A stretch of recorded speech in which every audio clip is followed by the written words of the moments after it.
Hello to everyone. आज हम पढ़ने जा रहे हैं बीएससी सेकेंड ईयर का एक टॉपिक जिसका नाम है क्रोमोसोम्स। क्रोमोसोम्स जो होते हैं क्या होते हैं, जिसे हिंदी में हम कहते हैं गुणसूत्र। क्रोमोसोम या गुणसूत्र जो होते हैं, इसकी सर्वप्रथम जो खोज की गई थी, यह खोज किसने की थी? स्ट्रॉसबर्गर। स्ट्रॉसबर्गर के द्वारा क्या हुई? गुणसूत्रों की खोज की गई और गुणसूत्रों की खोज के पश्चात गुणसूत्रों की खोज होने के पश्चात इनको वाल्डेयर ने इसकी परिभाषाएं दी थी। गुणसूत्र और इसकी जो खोज की गई थी, वह खोज किसके द्वारा की गई थी? सबसे पहले स्ट्रॉसबर्गर के नाम के साइंटिस्ट के द्वारा। स्ट्रॉसबर्गर नाम के साइंटिस्ट के द्वारा इसकी खोज की गई थी। अब सबसे पहले खोज तो जो की थी वो स्ट्रॉसबर्गर के द्वारा हुई, लेकिन जो इसकी डेफिनेशन कहते हैं या परिभाषा जो थी वो किसी और के द्वारा दी गई थी। तो यह जो डेफिनेशन थी वह वाल्डेयर के नाम के साइंटिस्ट के द्वारा इसकी डेफिनेशन दी गई। तो वाल्डेयर जो था, इन्होंने नाम के साइंटिस्ट ने क्या कहा कि जो क्रोमोसोम या गुणसूत्र होते हैं वह केंद्रक में पाई जाने वाली एक धागेनुमा या थ्रेड लाइक संरचना होती है। तो वाल्डेयर ने सबसे पहले बताया है क्या क्रोमोसोम को क्या कहा कि केंद्रक में पाई जाने वाली जो धागेनुमा जो संरचना होती है या थ्रेड लाइक जो स्ट्रक्चर होते हैं पतले, उसे क्या कहते हैं? गुणसूत्र या क्रोमोसोम्स बताया। तो वाल्डेयर ने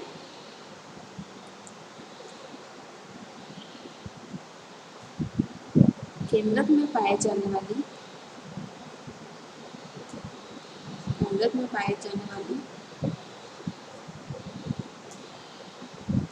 धागेनुमा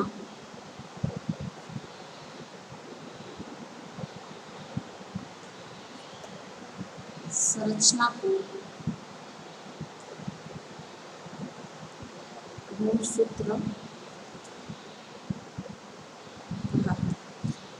और सबसे पहले इसकी जो खोज थी वो स्ट्रॉसबर्गर के द्वारा की गई थी। और ये क्रोमोसोम शब्द जो होता है वह दो शब्दों से मिलकर बना होता है। तो क्रोमोसोम्स जो है वो दो शब्दों से मिलकर बना है, एक तो क्रोमा प्लस दूसरा जो होता है वो सोमा। तो chroma plus soma it means क्या होता है कि क्रोमा का मतलब तो जिसमें होता है रंग या कलर, तो रंग या कलर। और दूसरा जो सोमा का मतलब जो होता है वो होता है काय या बॉडी। तो रंग या कलर होता है। दोनों ही शब्द मिलकर के क्या बनाते हैं?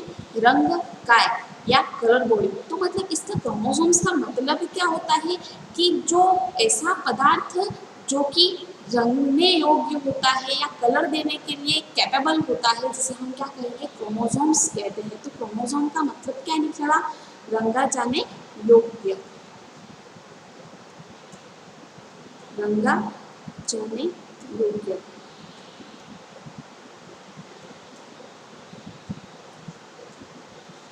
यह हो गई इसकी डेफिनेशन कि केंद्र में पाए जाने वाली धागेनुमा संरचना तो वाल्डेयर ने बताया, लेकिन एज अ उसके टर्मिनोलॉजी या नाम के आधार पर हम देखें कि गुणसूत्र कैसा होता है। तो गुणसूत्र क्या है? रंगने योग्य पदार्थ होता है। अब गुणसूत्रों की संख्या देखें तो अधिकतम और न्यूनतम कितनी होती है? तो जो गुणसूत्रों की संख्या होती है, यह गुणसूत्र की संख्या सभी जीवों के अंतर्गत क्या होती है? भिन्न भिन्न होती है। लेकिन सर्वाधिक हम मोस्टली देखें तो क्या होता है कि जो न्यूनतम संख्या जो होती है गुणसूत्र की किसमें पाई जाती है? सबसे कम संख्या द्विगुणित संख्याओं की संख्या देखें तो हम यह 4 होती है, जो कि हैप्लोपेपस ग्रेसिलिस के अंदर हमको देखने को मिलती है। तो गुणसूत्र की संख्या की बात करते हैं। गुणसूत्र की संख्या 2n = 4। ये क्या है? न्यूनतम संख्या है या मिनिमम संख्या होती है। अब यह जो न्यूनतम संख्या होती है वह किसमें देखने को मिलती है? जो हैप्लोपेपस ग्रेसिलिस होता है। हम देखिए तो एस्टेसी फैमिली के जितने मेंबर्स होते हैं उसमें पाया जाने वाला होता है हैप्लोपेपस ग्रेसिलिस। हैप्लोपेपस ग्रेसिलिस यह कहाँ पाया जाता है? एम्प्लोकर्पस ग्रैसिली। तो यह एस्टेसी फैमिली जो होती है, इस एस्टेसी फैमिली के अंतर्गत पाए जाने वाले मेंबर्स होते हैं। इन मेंबर्स में जो गुणसूत्रों की संख्या होती है सबसे कम या मिनिमम होती है। जितनी द्विगुणित गुणसूत्रों की संख्या कितनी होती है? यहाँ पर 4 संख्या देखने को मिलती है। और अधिकतम इन गुणसूत्रों की संख्या अगर हम देखते हैं तो वह द्विगुणित बराबर कितनी होगी? यहाँ पर 1260 होती है, जो कि ऑफियोग्लोसम रेटिकुलम जो होता है, फर्न जिसे कहते हैं। तो ये फर्न्स जो होती है इसके अंदर सर्वाधिक संख्या गुणसूत्रों की देखने को मिलती है। तो यह संख्या कितनी होती है? 1260 तक इन गुणसूत्रों की संख्या होती है, जो कि सर्वाधिक होती है या अधिकतम होती है। और यह किसमें देखने को मिलती है? तो ऑफियोग्लोसम रेटिकुलम के अंदर। ऑफियोग्लोसम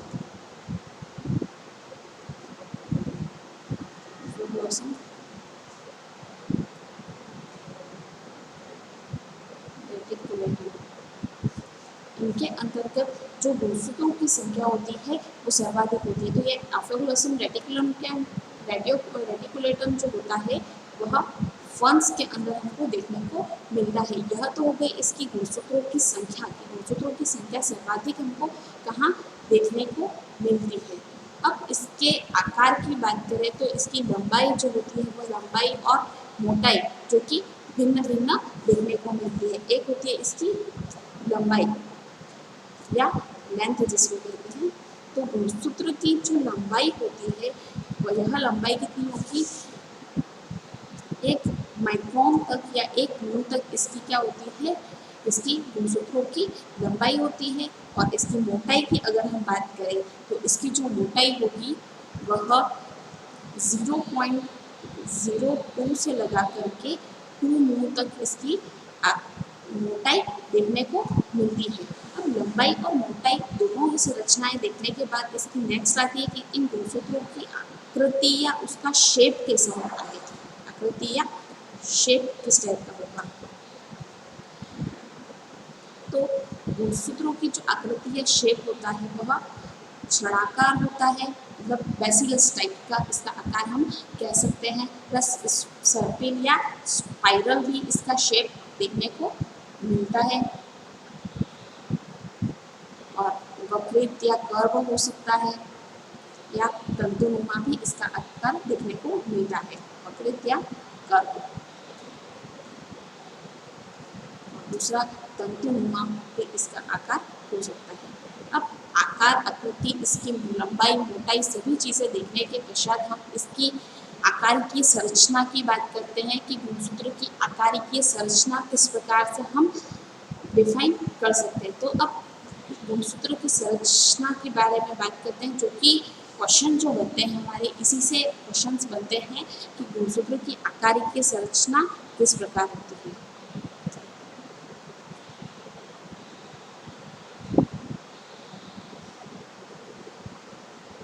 गुणसूत्र की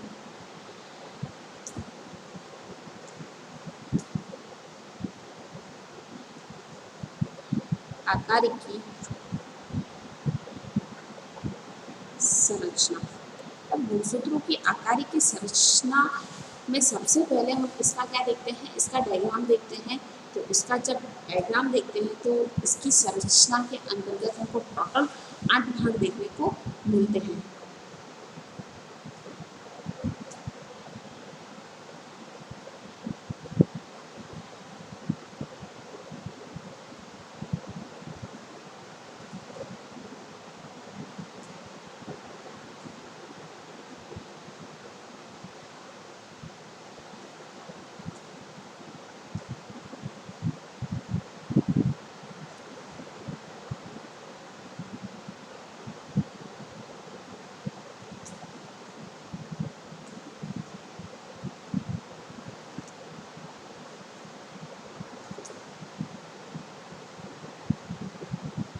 इसकी गुणसूत्र की आकार की संरचना की अगर हम बात करें तो इसकी संरचना के अंतर्गत टोटल जो भाग होते हैं कितने होते हैं? 8 मुख्य भाग हमको देखने को मिलते हैं। फर्स्ट जो होता है वो पैलिकल, सेकंड पिठिका, थर्ड जो होते हैं यहाँ पर वर्ण सूत्र जिसको हम कहते हैं क्रोमोनिमेटा भी इसको कह सकते हैं, तथा फोर्थ जो भाग होता है, वो फोर्थ भाग जो होता है उसका नाम है वर्णकणिकाएं या क्रोमोमियर जो होते कहलाते हैं। और पांचवा जो भाग होता है उसको प्राथमिक संकीर्णन या प्राइमरी कंस्ट्रक्शंस भी कहते हैं। प्राइमरी कंस्ट्रक्शन या जिसको इन प्राथमिक संकीर्णन को गुणसूत्र बिंदु भी इसे कहा जा सकता है। अब सेंट्रोमियर या गुणसूत्र बिंदु जो होते हैं वह क्या होते हैं, गुणसूत्र का सबसे मध्य भाग जो होता है इसे कहते हैं सेंट्रोमियर। यह रहा सेंट्रोमियर। और ये जो होता है वो होता है प्राइमरी कंस्ट्रक्शन, प्राइमरी कंस्ट्रक्शन। और यह जो होता है फर्स्ट भाग इसका जो होता है वो है पेरिकल। पेरिकल इन सभी भागों को, 8 भागों को हम डिटेल में पढ़ते हैं। तो इससे पहले हम इसका डायग्राम देखते हैं। तो डायग्राम की संरचना के अंतर्गत हम फर्स्ट जो भाग देखेंगे यहाँ पर, जिसको कहते हैं पेरिकल अथवा तंतुत्वक। पेरिकल अथवा हिंदी में कहे तो इसको कहते हैं तंतुत्वक। फर्स्ट भाग ये रहा पेरिकल या तंतुत्वक। ये पेरिकल और तंतुत्वक होता क्या है, तो पेरिकल या तंतुत्वक जो होता है, जो गुणसूत्र की संरचना को ढकने वाला या कवर करने वाला सबसे बाहरी परत जो होती है या बाहरी स्तर या आउटर लेयर जिसे कहते हैं, तो इन आउटर लेयर वाली संरचना जो होती है सबसे पहली, उसे कहते हैं पेरिकल अथवा तंतुत्वक इसे कह सकते हैं। और यह जो पदार्थ होता है यह अवर्णकीय पदार्थ होता है। अवर्णकीय पदार्थ कहें हम तो कह सकते हैं इसको एक्रोनिमेटिक भाग भी इसे कहा जा सकता है। एक्रोनिमेटिक कहने से इसका मतलब होता है कि यह पदार्थ जो होता है वह रंगहीन होता है या नॉन कलर्ड होता है। नॉन कलर्ड भाग जो होता है या अवर्णकीय है, मतलब इस पर किसी भी प्रकार का कोई कलर नहीं देखने को हमको मिलता है। तो यह जो भाग हुआ वो तो था पेरिकल या इसको कहते हैं तंतुत्वक। तो अब यह गुणसूत्र की संरचना का पहला भाग हमको ने डिटेल में पढ़ा। तो इसको पढ़ने का हमने क्या देखा, इसके अंतर्गत गुणसूत्र को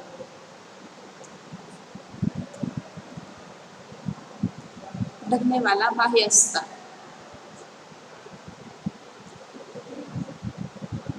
गुणसूत्र को ढकने वाला बाह्य स्तर होता है। और एक तो इसकी यह बात हो गई, और दूसरा यह क्या होता है, एक्रोनिमेटिक होता है। एक्रोमेटिक से कहने का मतलब यह क्या है, नॉन कलर्ड है। एक्रोमेटिक या इसको कह सकते हैं अवर्णक।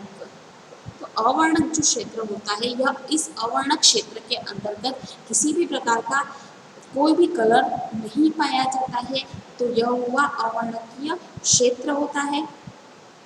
अब फर्स्ट पेरिकल भाग होने के बाद इसका सेकेंड जो भाग होता है इसको हम पढ़ते हैं, तो यह होता है मैट्रिक्स, जिसको कहते हैं मैट्रिक्स या इसे कहते हैं हिंदी में पीठिका।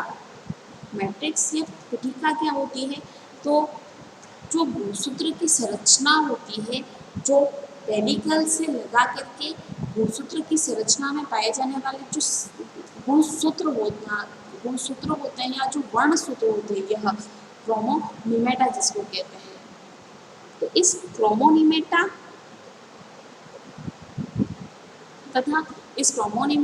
तथा पेरिकल की संरचना को छोड़कर बचा हुआ जितना भी जो खाली स्पेस, ये वाला खाली स्पेस पाया जा रहा है, इस स्पेस के अंदर क्या होते हैं, वास्तविक जो सूत्र होते हैं, इन वास्तविक सूत्रों के चारों ओर कोई तरल पदार्थ या लिक्विड जो होता है वह उपस्थित होता है। और यह लिक्विड जो होता है, इसी लिक्विड को हम क्या कहते हैं, पीठिका अथवा मैट्रिक्स इसे कहा जाता है। तो यह मैट्रिक्स क्या है, तो पेरिकल की संरचना के भीतर या पेरिकल के भीतर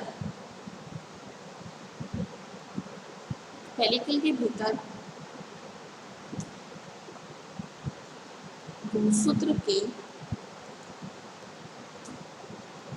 चारों ओर क्या होगा, जो वास्तविक सूत्र या जो ये क्रोमोनिमेटा जिसको कहते हैं, इन क्रोमोनिमेटा क्रोमोनीमेटा की संरचना को छोड़कर बचा हुआ जितना भी शेष भाग होता है, जो कि कैसा होता है, तरल पदार्थ होता है या लिक्विड मटेरियल होता है, उसी लिक्विड मटेरियल को हम कहते हैं मैट्रिक्स अथवा पीठिकाएं इनको कहा जाता है। तो क्रोमोनीमेटा की संरचना को छोड़कर बचा हुआ जो भाग होता है उसे कहते हैं मैट्रिक्स कहा जाता है। गुणसूत्र के चारों ओर वास्तविक सूत्र होते हैं, सूत्रों को छोड़कर उपस्थित तरल पदार्थ, और यही तरल पदार्थ क्या कहलाता है, मैट्रिक्स अथवा इसे पीठिकाएं भी इन्हें कह सकते हैं। अब पीठिका या जो मैट्रिक्स होती है उस वह कैसा भाग है, एक तरल पदार्थ या एज ए लिक्विड के रूप में ही इसको क्या कहते हैं, पीठिका या मैट्रिक्स इनको कहा जाता है। अब यह संरचना होने के बाद थर्ड जो इसकी संरचना आती है वह होती है जिसे कहते हैं वर्णसूत्र। वर्णसूत्र पढ़ेंगे हम, तो वर्णसूत्र जो होता है इसको कहते हैं हम क्रोमोनीमेटा, या जो सूत्र जिसको कह रहे हैं हम इतनी देर से, तो वही क्या होता है, ये क्रोमोनीमेटा। यह जो संरचनाएं होती है वो क्या है, गुणसूत्र की क्रोमोनीमेटा अथवा वर्णसूत्र। यह क्या है, थर्ड भाग वर्णसूत्र या जिसको कहते हैं क्रोमोनीमेटा।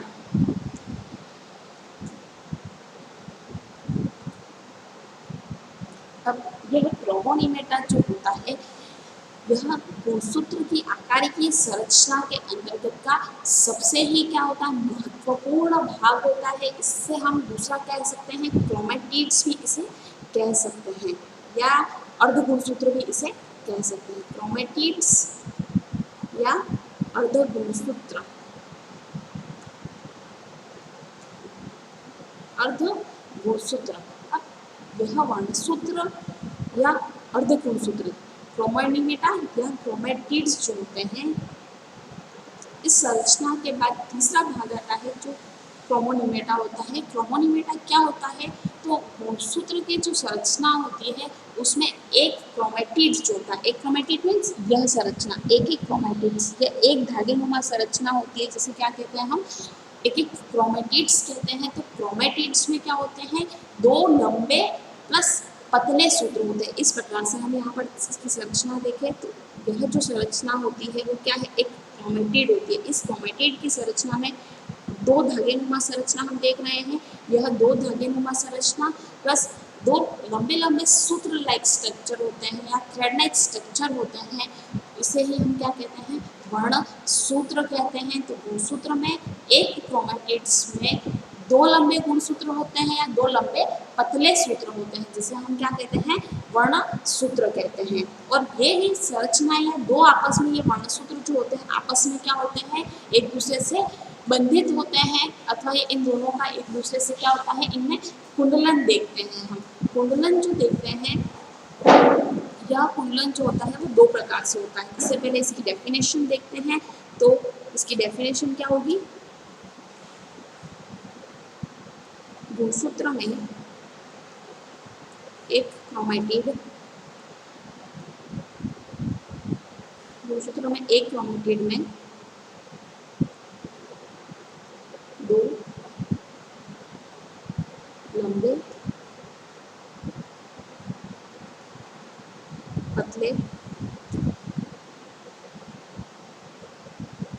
सूत्र होते हैं, जिसे वर्णसूत्र, जिसे वर्णसूत्र कहते हैं। इनमें जो हमने कहा कि यह वर्णसूत्र जो होते हैं दो क्रोमेटिड्स से या दो धागेनुमा संरचना से मिलकर बने होते हैं। तो यह दो धागेनुमा जो संरचनाएं होती है वह दोनों आपस में एक दूसरे से बंधित होती है, अथवा इन दोनों में कुंडलन पाया जाता है। तो यह कुंडलन जो होता है वह दो प्रकार से होता है। तो इनमें कुंडलन कितने टाइप का हुआ, जो कुंडलन होता है हेलिकली होता, बाइंडिंग होती है इनकी, ये कुंडलन दो प्रकार से होता है।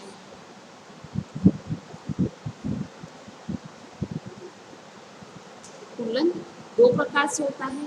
फर्स्ट जो होता है जिसको कहते हैं पैरानिमिक। अब ये पैरानिमिक कुंडलन क्या होता है?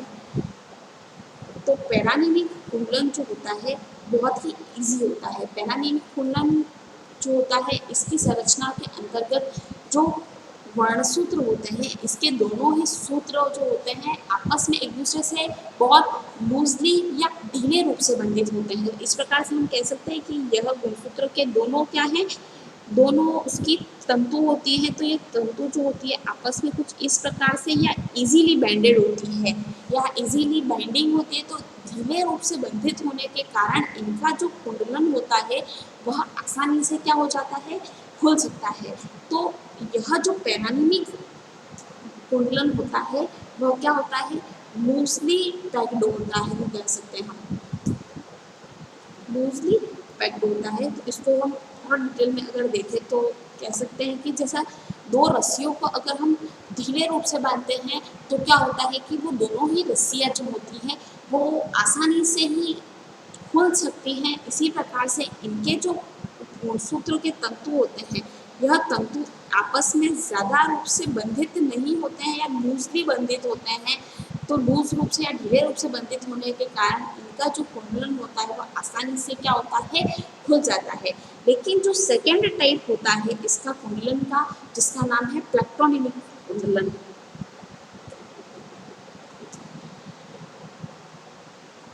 प्लेक्टोनिमिक कुंडलन। अब ये जो प्लेक्टोनिमिक कुंडलन होता है वो बहुत ही टाइटली पैक्ड होता है। प्लेक्टोनिमिक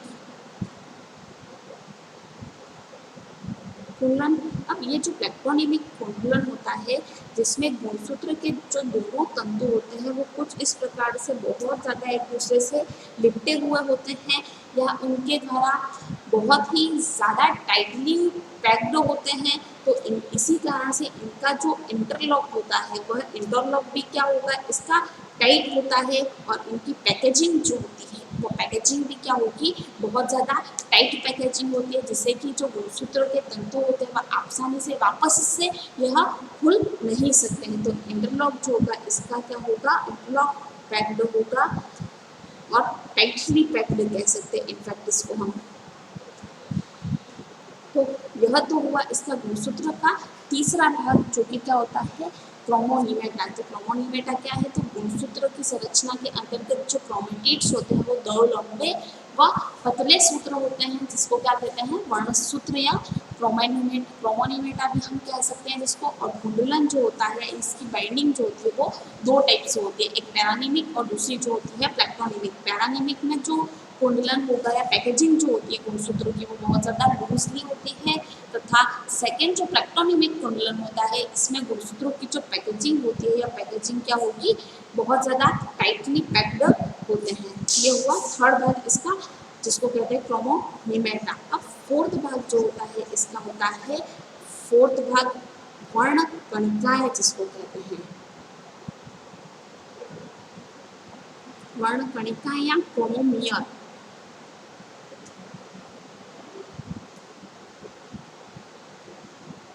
वर्ण कणिका या क्रोमोमियर।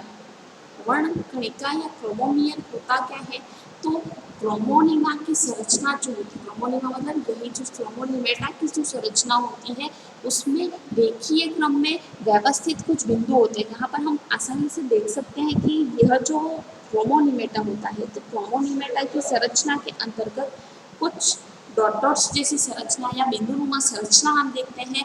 और यही डॉट लाइक स्ट्रक्चर जो होता है वह क्या होता है, क्रोमोनिमा की संरचना के अंतर्गत एक लीनियरली या सीक्वेंस जो होते हैं जो कि एक बहुत डार्क कलर से स्टेन हुए होते हैं, जिसे हम कहते हैं वर्ण कणिका अथवा क्रोमोमियर्स कह सकते हैं। तो इसकी डेफिनेशन क्या होगी, क्रोमोनिमेटा की संरचना में, क्रोमोनिमेटा की क्रोमोनिमेटा की संरचना में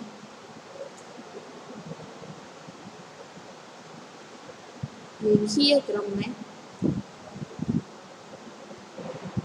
स्थित सूक्ष्म गहरे रंग की कणिकाएं, सूक्ष्म गहरे रंग की कणिकाएं वर्ण कणिका कहलाती है। वर्ण कणिकाएं कहलाती है। और इसका जो फिफ्थ भाग जो होता है इसको कहते हैं प्राथमिक संकीर्णन, इसे कहते हैं। पांचवा भाग जो होता है प्राथमिक संकीर्णन। प्राथमिक संकीर्णन या इसे कहते हैं गुणसूत्र बिंदु। गुणसूत्र बिंदु जिसको कहते हैं सेंट्रोमियर या प्राइमरी कंस्ट्रक्शंस। सेंट्रोमियर या प्राइमरी कंस्ट्रक्शन के बाद, प्राइमरी कंस्ट्रक्शन होता क्या है, तो जब सेल डिवीजन के टाइम पर जो इसकी मेटाफेज अवस्था होती है या मेटाफेजिक स्टेट जो होती है, इसमें गुणसूत्रों की लंबाई जो होती है इनकी स्टडी जब की जाती है तब इनके अंदर एक कुछ प्रेशराइज्ड क्षेत्र दिखता है या दबा हुआ जो क्षेत्र दिखता है वह बहुत ही ज़्यादा क्या हो जाता है, कंस्ट्रक्टेड हो जाता है या संकीर्णित हो जाता है। यह दबा हुआ क्षेत्र क्या कहलाता है, प्राइमरी कंस्ट्रक्शन, अथवा इस बिंदु को जहाँ से प्राइमरी कंस्ट्रक्शन शुरू हुआ है उस क्षेत्र को कहते हैं सेंट्रोमियर या गुणसूत्र बिंदु। जहाँ से गुणसूत्र बिंदु क्या है, जहाँ से प्राइमरी कंस्ट्रक्शन का उद्भव हुआ है या इनका ओरिजिन जहाँ से हुआ है उस क्षेत्र उस एरिया को कहते हैं प्राइमरी कंस्ट्रक्शन, इनको कह सकते हैं। तो प्राइमरी कंस्ट्रक्शन कब देखने को मिलेगा, तो सेल डिवीजन के टाइम पर जो मेटाफेजिक स्टेज होती है या मध्यावस्था जिसको कहते हैं, तो उस मेटाफेजिक अवस्था के अंतर्गत जो लंबाई के अंतर्गत क्या होगा, गुणसूत्रों में जब इनकी स्टडी करेंगे हम तो स्टडी के टाइम पर जो संकीर्णन या कंस्ट्रक्शन देखने को मिलता है गुणसूत्रों पे खिंचाव के कारण, तो खिंचाव के कारण जो कंस्ट्रक्शन देखने को मिलेगा उसको तो कहते हैं प्राथमिक संकीर्णन। और जहाँ से संकीर्णन का स्टार्ट हुआ है या उनका ओरिजिन जो हुआ है उस ओरिजिन को कहते हैं सेंट्रोमियर अथवा गुणसूत्र बिंदु, इसको कह सकते हैं। और लास्ट सिक्स्थ भाग जो होता है इसको कहते हैं द्वितीयक संकीर्णन या सेकेंडरी कंस्ट्रक्शन। द्वितीयक संकीर्णन, द्वितीयक संकीर्णन या सेकेंडरी कंस्ट्रक्शन। अब सेकेंडरी कंस्ट्रक्शन जो होता है वह इंटरफेजिक अवस्था जो होती है उस इंटरफेजिक अवस्था के दौरान होने वाला, जब प्राथमिक संकीर्णन कंप्लीट हो जाता है या प्राइमरी कंस्ट्रक्शन जब कंप्लीट हो जाएगा तो कंप्लीट होने के अलावा जब न्यूक्लियस का जब एडिशन होता है, केंद्रक का जब संयोजन होता है तो केंद्रक निर्माण होगा। और केंद्रक निर्माण के लिए इसमें सेकेंडरी कंस्ट्रक्शन भी यहाँ पर हमको देखने को मिलता है। जब सेकेंडरी कंस्ट्रक्शन कब होगा, जब प्राइमरी कंस्ट्रक्शन कंप्लीट हो जाएगा तो कंप्लीटेशन के बाद हमको यहाँ पर देखने को मिलता है सेकेंडरी कंस्ट्रक्शन।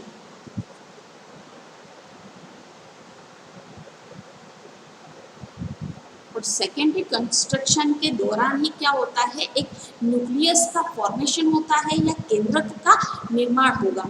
तो सेकेंडरी कंस्ट्रक्शन के दौरान क्या हो रहा है, एक न्यूक्लियस फॉर्मेशन हो रहा है। और न्यूक्लियस जैसे ही फॉर्मेट हो जाता है तो न्यूक्लियस के निर्माण के लिए यहाँ पर एक सेकेंडरी कंस्ट्रक्शन होता है और इसे ही हम क्या कहते हैं, केंद्रक संगठक भी इसको कह सकते हैं। तो सेकेंडरी कंस्ट्रक्शन में जब न्यूक्लियस का निर्माण होगा तो इस न्यूक्लियस निर्माण के समय इसको केंद्रिक संगठक भी इसे कह सकते हैं, केंद्रिक संगठक। और सेवंथ भाग जो होता है यहाँ पर वो होता है सैटेलाइट डीएनए।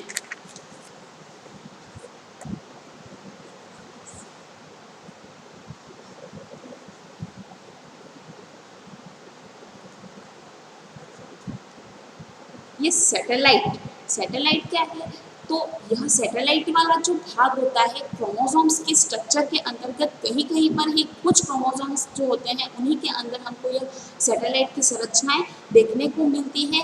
तो सैटेलाइट्स जिन गुणसूत्रों के अंतर्गत पाया जाता है उन गुणसूत्रों को क्या कहेंगे, सेट क्रोमोसोम्स या सेट गुणसूत्र इन्हें कह सकते हैं। तो सेट क्रोमोसोम्स में सेट का मीन्स ही क्या होता है, सेट क्रोमोसोम्स कहते हैं इन गुणसूत्रों को। तो जिसमें सेट का मीन्स जो होता है वो होता है साइन एसिड थाइमोन्यूक्लियस। एस मीन्स साइन एसिड और टी का मीन्स जो होता है यहाँ पर क्या होता है थाइमोन्यूक्लियोसाइड। थाइमोन्यूक्लियोसाइड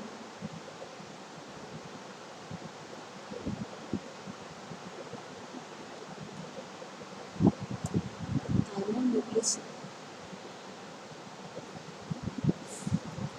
तीनों भाग जो होते हैं, यह तीनों भाग जब किसी क्रोमोसोम की संरचना के अंतर्गत पाए जाते हैं तो इन गुणसूत्रों को तो कहते हैं सेट क्रोमोसोम कहते हैं या सेट गुणसूत्र कहेंगे।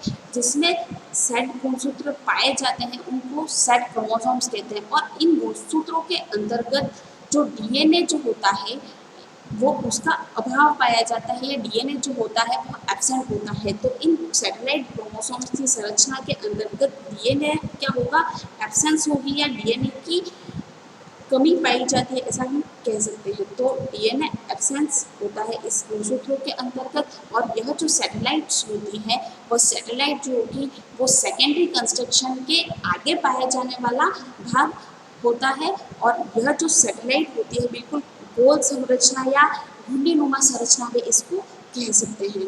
तो यह जो सेवंथ भाग होता है वो होता है सैटेलाइट, गोल या घुंडीनुमा संरचना होती है।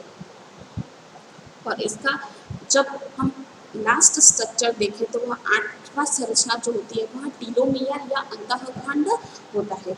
तो टीलोमियर या अंतःखंड जो होता है वह क्या होता है कि सूत्र के अंतस्थ सिरा जो होता है या लास्ट भाग जो होता है या तो वह कैसा होता है, बहुत ज़्यादा ही गोल संरचना होती है। प्लस इसका जो अंतिम सिरा होता है वह बंद रूप से पाया जाता है। और यह जो क्षेत्र होता है वह प्रोटीन से निर्मित जो क्षेत्र होता है वह प्रोटीन से निर्मित क्षेत्र होता है। तो यह टीलोमियर जो कि गुणसूत्र की संरचना का अंतिम भाग होता है जिसको हम कहते हैं टीलोमियर, 8वां भाग। और यह जो संरचना होती है वह अंतस्थ खंड भी इसको कहते हैं। अंतस्थ खंड भी इस संरचना को कह सकते हैं। और गुणसूत्र की आकारिकी की संरचना के हमने जब 8 भाग पढ़ लेते हैं तो उसके बाद एक बहुत ही इम्पोर्टेंट टॉपिक्स दो डेफिनेशंस जो होती है यहाँ पर हमको देखने को मिलती है। एक होता है हेटेरोक्रोमैटिन्स। हेटेरोक्रोमैटिन्स क्या होते हैं, तो जो गुणसूत्र की संरचना होती है या क्रोमैटिन्स का जो भाग होता है वो गुणसूत्र की संरचना कैसे होती है, रंगने कलर्ड भाग होता है या रंगने योग्य भाग कहते हैं जिसे हम। तो गुणसूत्र की संरचना के अंतर्गत जो रंगने वाले पदार्थ में जो जहाँ पर भी सबसे ज़्यादा डार्क स्टेनिंग होती है या गहरा अभिरंजन पाया जाता है तो उन गहरे अभिरंजन वाले भागों को तो कहते हैं हेटेरोक्रोमैटिन्स कहा जाता है। और यह जो भाग होता है वो किससे निर्मित होगा, हेटेरोक्रोमैटिन का प्रोटीन से निर्मित भाग होता है, प्रोटीन से निर्मित भाग होगा। और यह कैसा होता है, इसमें स्टेनिंग जो होती है यह स्टेनिंग बहुत ज़्यादा ही डार्क होती है।